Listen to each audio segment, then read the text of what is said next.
So we come to the 27th move of this qigong sequence. This is the opening of the third form I've put together. So it's 3 forms together, the 8 brocades, and then an 18 form qigong sequence, and then another 9 right at the end. So it makes 35 moves. This is like the first one of the next or the last 9 form right at the end. So we've done 8 brocades, the 18 form qigong sequence. This is the first one of the last 9. If that makes sense. So this is like the 27th move of the whole 35 sequence form. 3 forms stuck together. You don't have to worry about that. You can do these in sequence, or you can do these segmentally. This one's basically just an opening, like you see at the beginning of every form, and it's called Tai Chi beginning.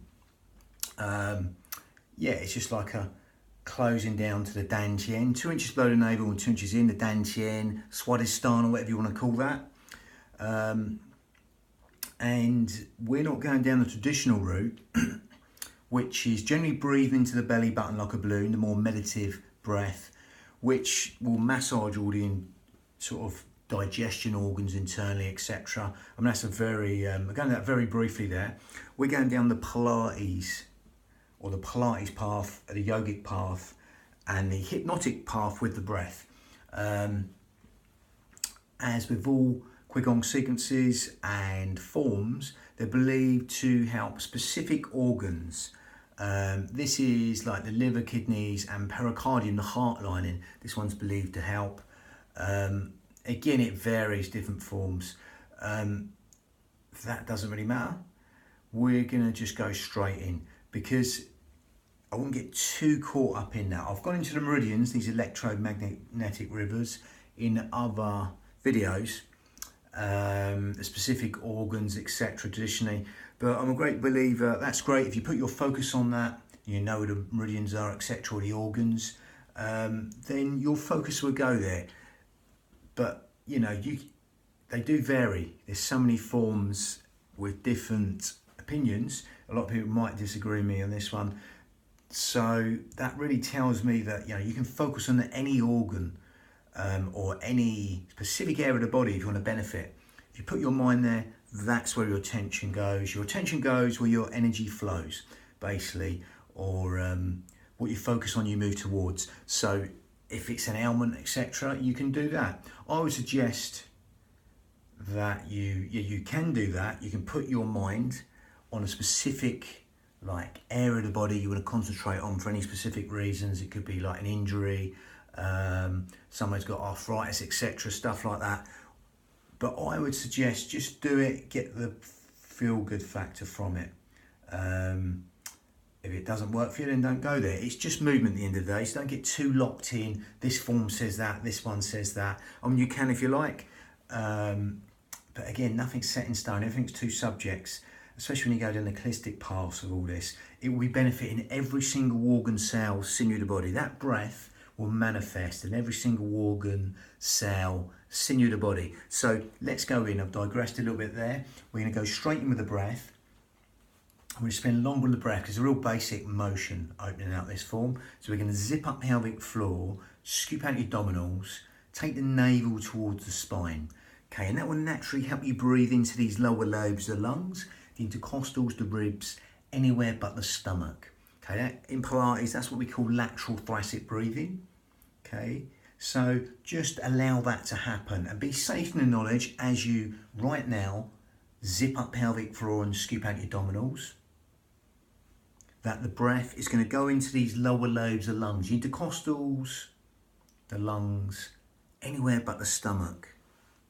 Keep breathing into these lower lobes of lungs. As you breathe in through the nose and exhale through pursed lips, all you have to do is zip up pelvic floor and scoop out your abdominals right now. And that's going to help you naturally breathe there. Safe in the knowledge you're breathing anywhere but the belly button, because there's nowhere else for the breath to go apart from into these fish gills, 3D style, organ deep, cell deep, even bone marrow deep. We breathe into these lower lobes of lungs, intercostals, the ribs, anywhere but the stomach, as though someone's opening an umbrella inside your rib cage and letting go, or someone's just pushing out from inside your ribs and letting go. That lovely, free, expansive breath. So someone's opening an umbrella inside your rib cage and letting go, or someone's just pushing out from inside your ribs and letting go. Lovely. And simply allow that simplicity to relax the mind. Okay, that's what we call lateral thoracic breathing. So as you're doing that, that's going to help you use the pelvic floor and the corset muscle in the most efficient manner by helping engage them, helping us breathe anywhere by the belly button, helping us breathe low and deep into these lower lobes of lungs, these fish gills, 3D style. Okay, so with that, as you breathe in through the nose and exhale through pursed lips, as you're zipping up pelvic floor and scooping out your abdominals. Okay, that's our Pilates breath there. Okay, even imagine you're blowing out a candle through pursed lips. As you exhale through pursed lips, that would naturally work like a cough or sneeze. Cough or sneeze, this sort of happens. As you exhale, that would naturally, even furthermore, help you zip up pelvic floor and scoop out your abdominals and take the navels towards the spine. Now we're going to change that slightly and go down the more yogic path. We're going to close the mouth. We're going to breathe in through the nose and out through the nose as you still zip up pelvic floor and scoop out your abdominals and take the navels towards the spine. And that just goes slightly more down the yogic path, a smaller filter through the nose that will help us filter the breath. That filtering breath, okay, that smaller filter will filter the breath in a more yogic manner. Again, there's many different yoga breaths, but we've gone slightly down the more yogic path. There we go, nearer to sort of similar to Ashtanga yoga, but not quite in a minute. So again, with that, you will notice as you're still zipping up pelvic floor and scooping out your abdominals, but now breathing in and out through the nose, that smaller filter for the nose, you'll feel the whole will cycle with the breath lengthen, especially that lovely out breath. You naturally want to elongate the out breath longer than the in breath. So simply allow that to happen.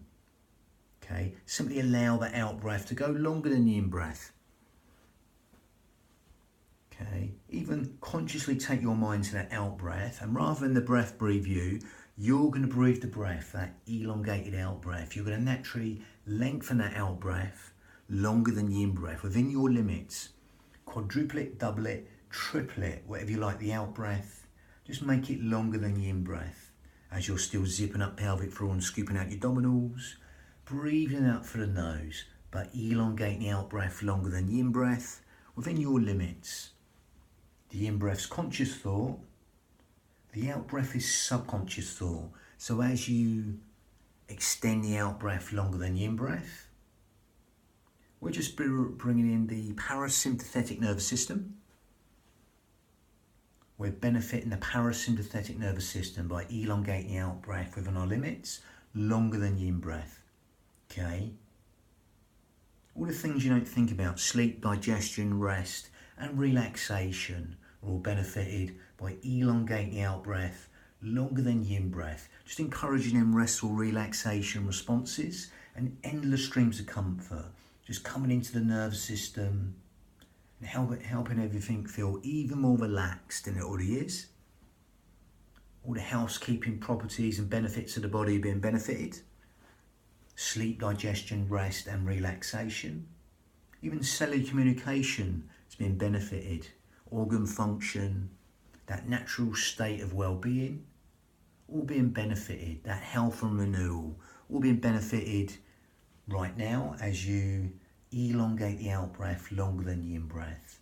But you're still zipping up pelvic floor, scooping out your abdominals and breathing out through the nose. Looking to untie the knots that bound you with that lovely elongated out breath, which is longer than the in breath. Lovely. So with that, if you want to go slightly more advanced on the yogic breath, you can do that. Okay. If you can't get this, don't worry. Otherwise, stick to that breathing we're doing now and just go with us. But otherwise, just going to make it a little bit more advanced. what we call ujjayi breath, victorious breath. We're going to grip at your esophagus. And we're going to make this sound from the back of the throat. I'm overemphasizing it so you can hear it. It's up. It's like a sign whistling silky breath. It's like a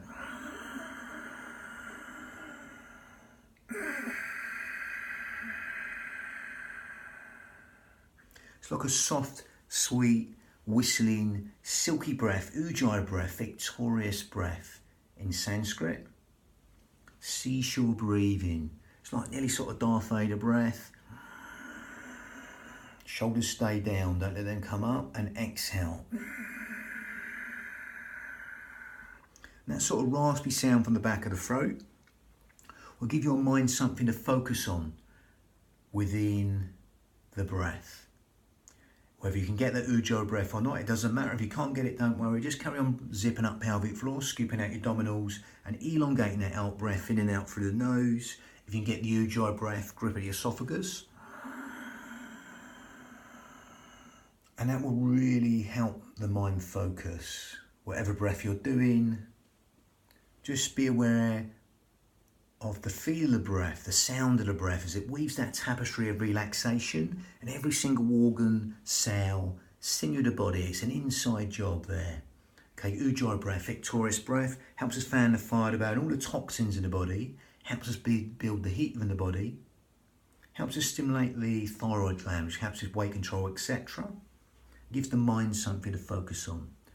Lovely. So again, it's just a basic motion, but as with a lot of qigong or body systems, you can go down as deep as you like. I'm going to stick to the Iyengar yoga principles.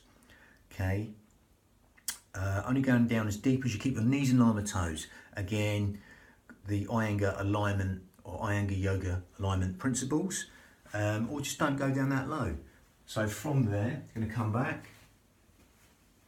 We're going to just breathe in and exhale on this descending part for as long as you like. You can either stay up high or descend down. Only come down as low as you keep your knees in line with toes. You're going to go deeper, tailbone out, but only as low as you can keep your knees in line with toes. Give it a centimetre, a millimetre or a foot. Breathing in, coming up, allowing the shoulders to drop, exhaling down. Really elongate the out breath for as long as you like on that descending part. Breathing in, coming up, exhaling for as long as you like, just wiping away the mist from the day. Again, shoulders down. Imagine that trickle of water just running down the back and dispersing. Mount the shoulders over hips, head over shoulders. Lovely. But again, spending just a little bit of time on the motion, because I've done the motions in other tapes. Got Green Dragon whips its tail next. Got some funny names coming up. But that was like the 27th move of the whole 35.